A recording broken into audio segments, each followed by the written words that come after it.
and welcome to Day 2, Session 2 of the Education USA Virtual Week. Education USA is your official source on US higher education information. Now, we'll be hearing about STEM programs, followed by a session on arts programs as part of our week-long webinar series. My name is Sarah, and I'm the Education USA Coordinator based in Sydney, Australia. I have the pleasure of kicking off this session on STEM programs in the US. If you're tuning in live, we encourage you to post your questions on our Slido page by going to www.sli.do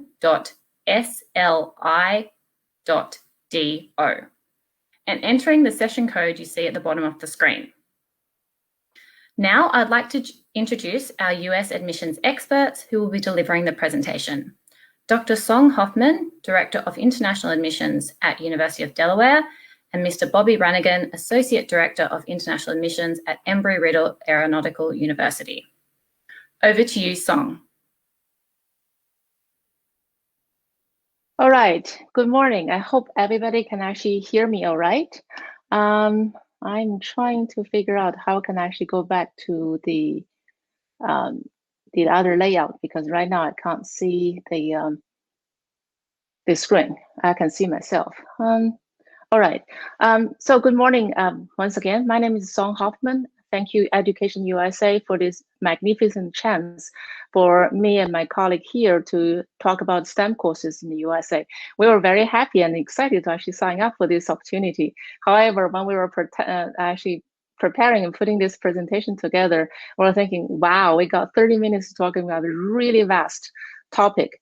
However, we're trying to actually give you a general idea of what a STEM courses look like in the United States, and then also what kind of skills that we are looking for as a STEM courses students, what are we looking for from you, and also what kind of opportunities and what kind of job opportunities, career opportunities later on are waiting for you in the United States.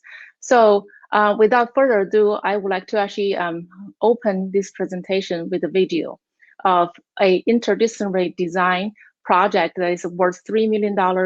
Actually started with a really good idea of engineering students at the University of Delaware.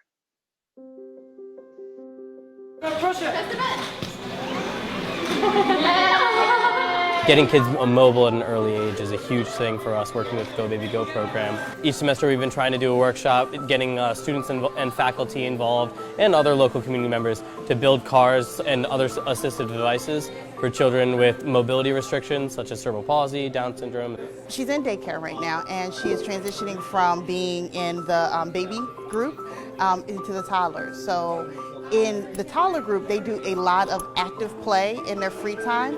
And so she just tries to participate, but it's slightly less dangerous for her because she's so small and low to the ground. So this will at least get her up off the ground and be able to be more mobile with the kids who are in her age group. Just by word of mouth and other publicity, we were able to get 4 families here today that were able to get 4 specialty cars. So we did sit-stand cars, so when the child stands up, the car will activate, but when they sit down, the car stops. So it encourages the child to stand, helps them get develop their muscles.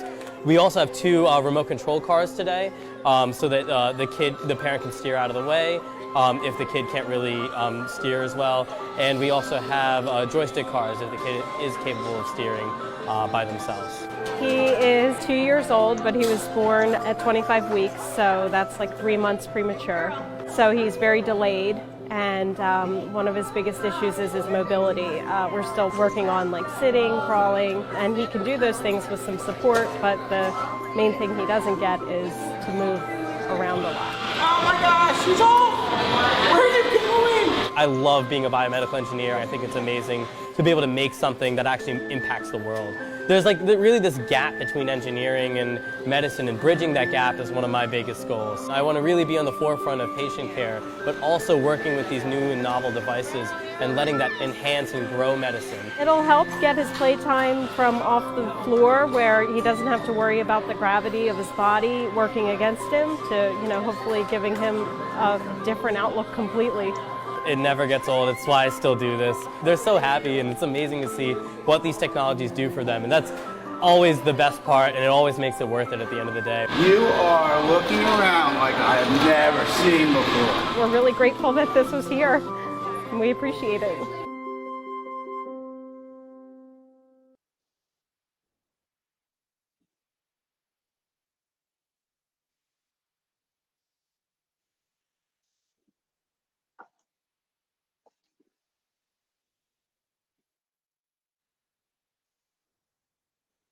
All right.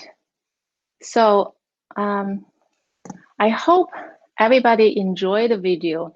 Every time I'm actually looking at that video, looking at all those students actually working together and created something, modify something, and put into a real world situation, and helping many parents, many children that way, always make me feel really good about what I do. So everybody knows about what science, as STEM stand for. What we are talking about: science, technology, engineering, and mathematics. But coming back to the bottom of this, what kind of skill that as an admission officer or as an institution, in the US are actually looking for? Can I have the next slide, please? All right. First of all, you need to be a problem solver. I think everybody here will be actually nodding right now. Is this world is nothing lack of problems, but what we're looking for is you need to identify. You have the ability and skills to identify the problems, and much more importantly is actually you should be able to identify the problem and offer a proposal how to solve the problem. So if you're a problem solver, you're in. And on the top of that, creativity. We need to have people who can think out of the box. Everybody can actually, look at a write-on toy and think about, oh, all right, this might actually help children learn, but how? So we have students actually working from computer engineering, mechanical engineering, education, early education, early childhood education, and apparel design. Students actually working together to help us, actually children with Down syndrome or these development problems. And you need to be having the creativity in your life. And at the same time, we need you to actually learn as always a forever learner, inquiring skills as you go. So when one problem is identified, you actually propose a solution, and during which that it doesn't work, it doesn't matter. You need to come up with another solution and retest till it's actually worked. And as coming back to the transcript part, which is a boring part, we all know that if you want to spend your life and your career as a STEM major or engineer in the future, we need to see you have solid mathematics skills. So translation, we need to see pre-calculus, calculus, and good scores. At the same time, if you're actually going into mechanical engineering or statistics chemical engineering, mechanical engineering, on top of the math skills, we need to see chemistry and physics. And narrow it down a little bit, engineering designing thinking. What kind of skills is that? We need to have your hands-on. So instead of actually just having ideas, you need to put your hands into work, and then once again, test and retest until you actually come up with the best solution. Critical thinking is all institutions and all majors across the board want you to have. So you need to come up with ideas and then not just actually accept any ideas that is looks or sounds, and then come up with your own ideas. The last one, but not the least important one, is collaboration. As you can actually see, you watch the video, there are many, many areas of students actually working together and come up with a really good solution for a problem. Not a lot of projects in this world actually just came up by a single person. So those are the skills that we are looking for as an admission officer for you to become a STEM courses student here. All right. But having said that, a lot of people think that you're doing STEM, you must be a geek or you are a nerd. We're seeing a van around our neighborhood all the time. It's called Computer Nerd, and they are going around fixing people's actually computers and making a lot of a really good living out of it and having fun at the same time. So what I'm actually defining having fun. I don't know how many of you actually like video games. My son, who is a senior here too, he loves video games. So you can play video games, and then through playing, you actually learn and also design games. A lot of universities across the US offer this game design as a minor or major. So at University of Delaware, we have one of the biggest esports center on the East Coast. So you can be very cool as a STEM course major as well.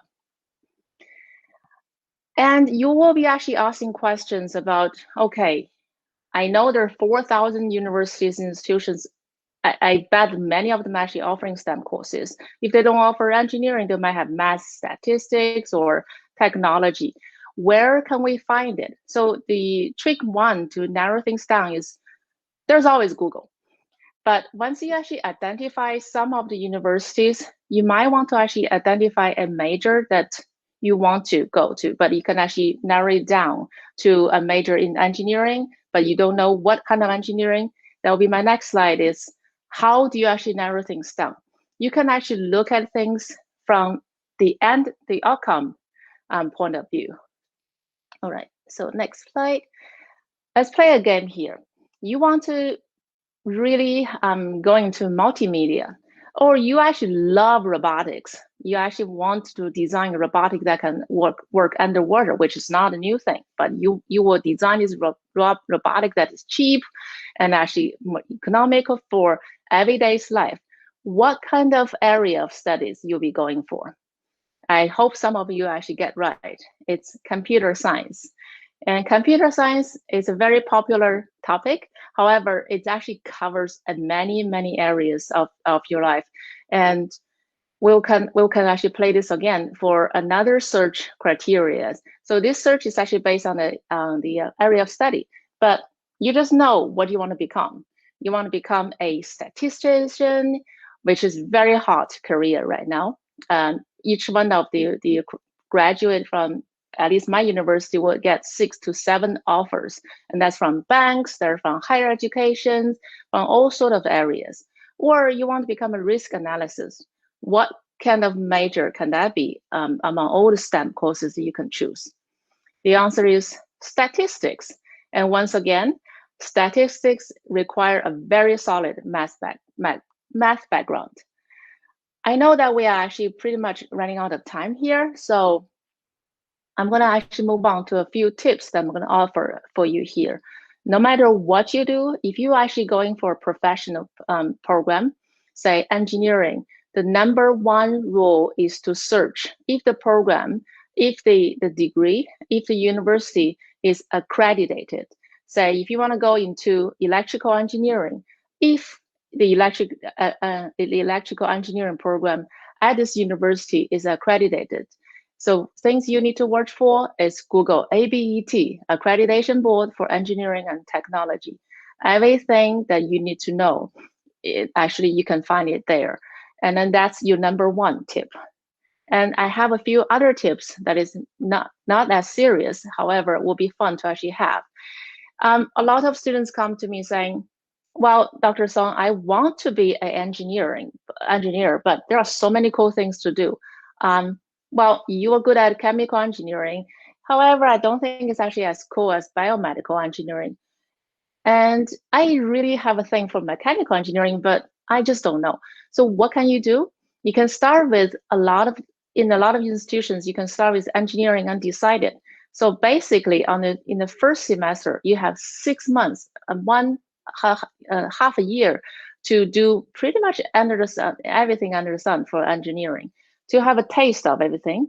And that will help you to decide what actually you can focus on later on. And imagine that you actually did a mechanical engineering degree, and you really want to actually sell whatever you actually invented, maybe combined with an MBA on top of your engineering degree. That will actually broaden your job opportunity and your skill set way more. Interdisciplinary studies never thought that, okay, I am an engineering student or I'm a math student, I don't touch anything that you do. But imagine and think about that video that we played in the beginning. All the students, including apparel design students, are working with you. And that's all the ideas that you could think of.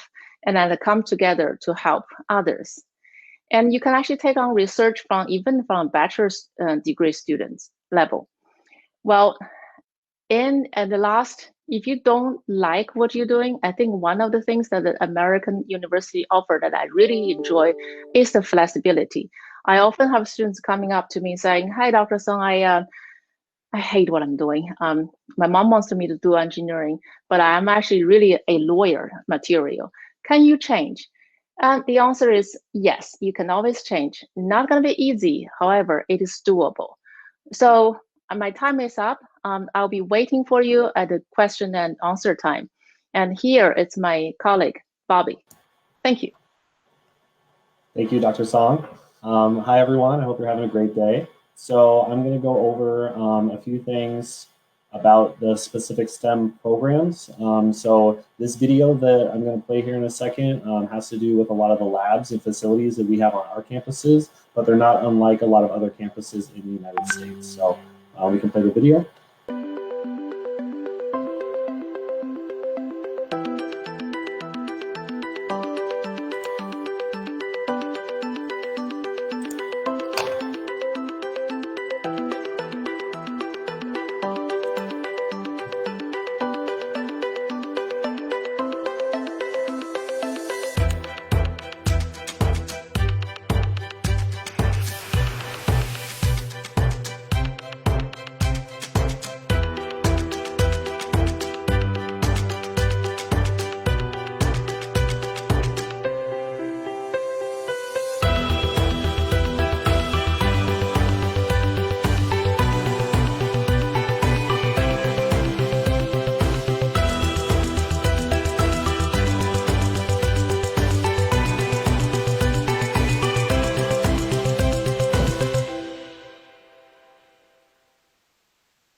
All right. So that was things you're going to be doing in an engineering field of STEM programs. So it kind of depends on where do you want to go. STEM programs have to do with applied sciences, aviation, engineering, safety, security, intelligence, space. So those are some specifics about majors and programs that you can go into. So the first one, in terms of aviation, employment categories in support of air transportation are expected to grow by 25% through 2022. So not just in the US. Internship opportunities, major aerospace companies and government agencies, they are offered. They're helping you gain hands-on experience and real-world industry insight. We do project that 804,000 new pilots, 769,000 new maintenance technicians, and 914,000 new cabin crew will be needed to fly and maintain the world fleet over the next 20 years. That actually came from the Boeing Company's Pilot and Technician Outlook. So these are programs you can go into in the aviation field. So at the bachelor doctorate level, they have to do with air traffic management, unmanned aircraft systems, aviation maintenance science, so those types of things. So this slide I wanted to show because we're all going through this pandemic together, right? So as you can see, there that we've had in the past. So the oil crisis, the Iran-Iraq war. It's not how it's going to recover. It's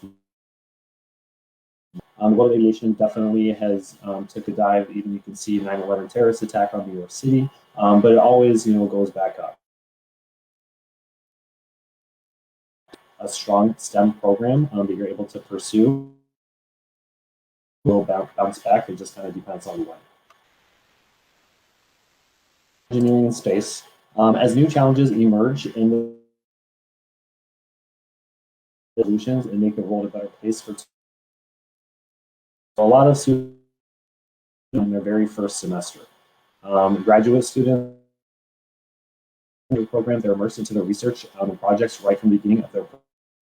Engineering students are schooled in the latest methodologies and are taught far beyond the fundamentals. So students are challenged to design solutions from the brainstorming of ideas, refining designs, building and troubleshooting, finalized testing, and ultimately presenting a project. So engineers thrive being immersed in this type of environment as well.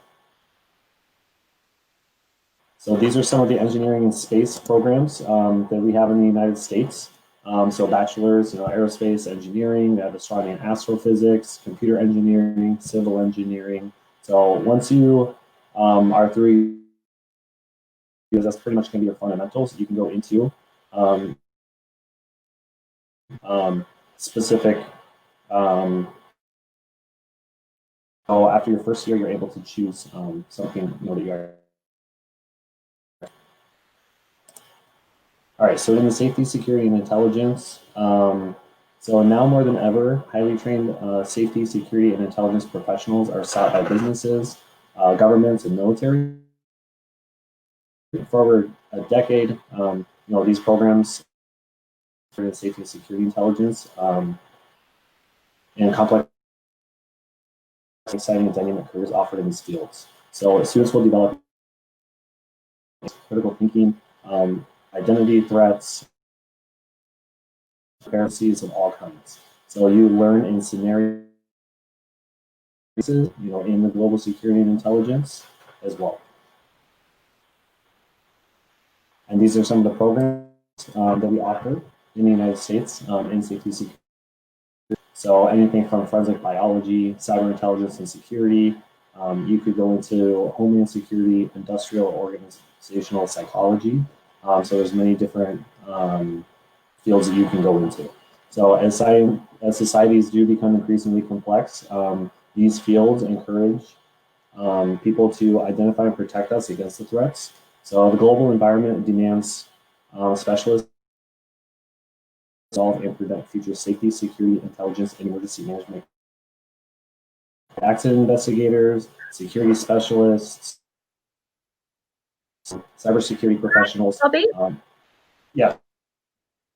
Bobby, can I just cut you 1 second? Can you just move the microphone, a little bit away from your collar? We're just getting a bit of static. So if you just hold it near your mouth, it might be a little bit clearer. Okay. Is that better? I think it's a bit better. Yeah, thank you. Okay.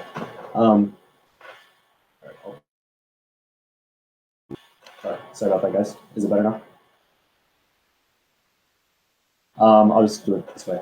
Okay, so your degree can take you anywhere, including the CIA, the FAA,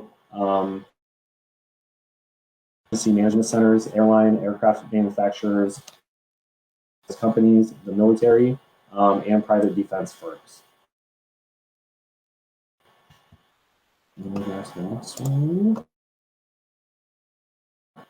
So for the ever inquisitive minds in problem solvers, Embry-Riddle offers and other, I do apologize, applied research degree programs to challenge and excite.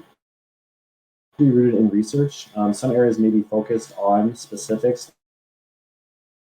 The fundamentals can definitely be applied to other STEM industries. So throughout your studies, you work on things like group projects, research, other accomplished faculty members, and you also can take advantage of the many clubs and organizations that are related to your degree program that will enhance your experience and add to your resume. And these are different types of degree programs in applied sciences. So thinking about just how important are high-level computer skills. So top aerospace companies like the Boeing Company, Lockheed Martin, and Northrop Grumman employ more electrical, computer, and software engineers than aerospace engineers. So thinking about of the engineering fields would be great for you. So not only are graduates with computer-related degrees in demand, so according to the National Association of Paid Majors for the class of 2006,000 US dollars annually. So a specific position salaries such as software developers, computer network architects, and computer hardware engineers, all 87,000 up to 120,000 US dollars per year. All right, so going through some labs that you'll, so such things as advanced flight simulators, atmospheric research labs, aviation maintenance science hangars, civil engineering infrastructure labs, forensic science labs. There are many labs you're going to be encountering. throughout your studies. CPT and OPT. So CPT stands for training, so that is directly related to your major field of study. So this actually happens while you are completing your degree program, and you do receive credit for CPT. So curricular practical training, part of your program. This is through internships, research opportunities. You can work on campus, you can work off campus, you could work abroad as well, as long as it's related to your field of study. OPT is optional practical training. So the authorization actually comes from the US government. It could take 3 to 5 months to be approved. So make sure that you do it, you apply for it before you graduate. It must be related to your study, and it happens after graduation. Must be a recommendation of instructional programs, or SIPs. So standard OPT is students are able to stay in the United States for up to 12 months on any program. However, STEM extension OPT is great because it allows it to 2 additional years. So for more information on studying the state, US government website, in the states, and then you can search there. All right, so talking about and growing your talents. So through such things as organizations on campus, so different national and global organizations, to contests and what the best a lot of the different types of organizations on your in the US that you can become part of. They can build your resume as well. In the United States have to do with Lockheed Martin, companies, airlines. Even if you're not a pilot, you can definitely work for them, and you can be a computer specialist, or you can be a computer engineer, or you could do many different things. Video games for them, EA Sports. So there's a lot of different things that you're able to do after you STEM program. And that is it. Perfect.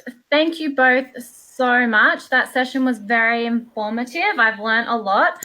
We've had a few questions come in, which is great. We are getting close to the end, so we'll probably only have time for a couple, but I'll try to combine topic areas. So we've had a student or a couple of students ask similar questions to this. What if they're not sure exactly what STEM area they're interested in? Do they have the opportunity to study a range of disciplines within STEM? And that question can also be applied to, do they have an option to study disciplines within STEM and then from outside STEM? I'll go first. Some universities that will offer university studies or general studies, the idea is exactly what you're hoping for, that you are not quite sure what to actually start with. And you are not alone. Actually, data showed 66% of students, freshmen actually coming in, have no idea what they actually really where the passion is. So you can actually start with university studies or general studies or whatever they call it. And then the idea is in the first 2 years, you do every general studies that you want to and explore as much as you would like to, with the advisor and the academic advisor's help and mentor. So by 3rd year, that you need to declare a major, be it in law or health science or engineering or statistics, but it's not guaranteed that you will get into your major. However, after trying for 2 years, I think most of you will get an idea what you really want. And then if you have the right GPA, you probably will get into the major you want. And that's including STEM courses.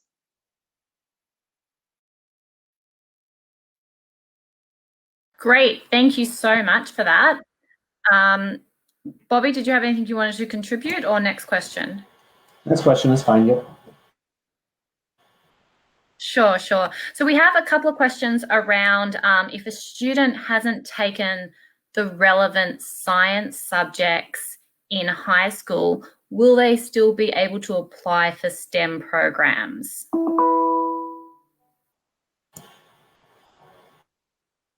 Would you like to go, Bobby? Sure. Yes. Necessarily have the science programs in high school. You're able to either supplement that with maybe the SAT. Otherwise, what we have is we're still exploring aviation, still exploring engineering,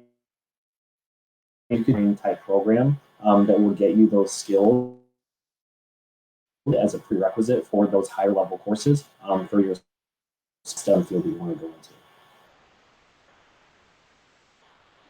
And just to jump in here a little bit, if you do not have any science background, you might want to actually reconsider your direction.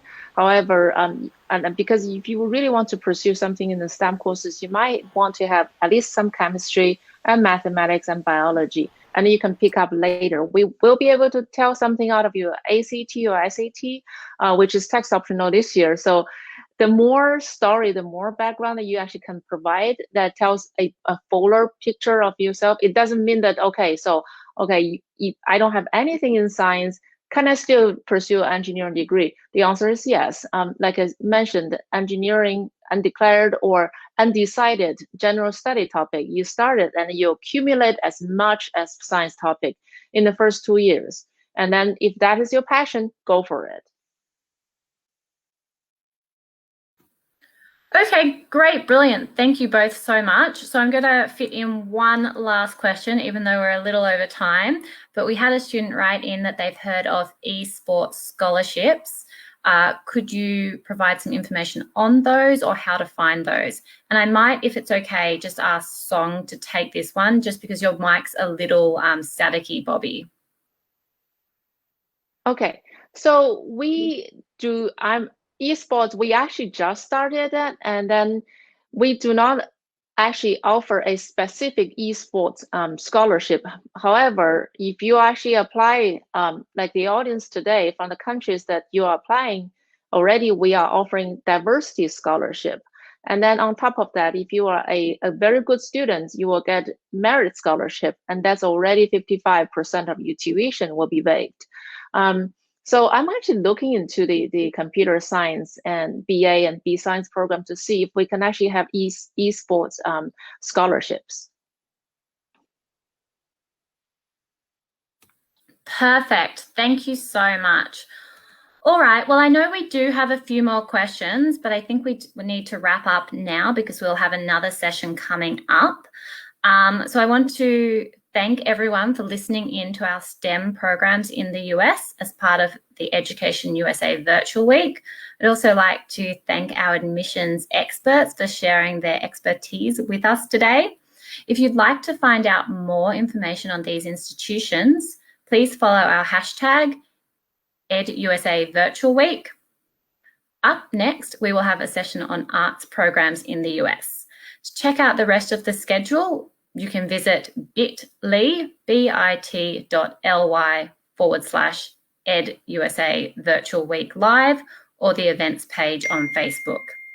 If you have any further questions, please get in touch with your local EduUSA Centre. Thank you.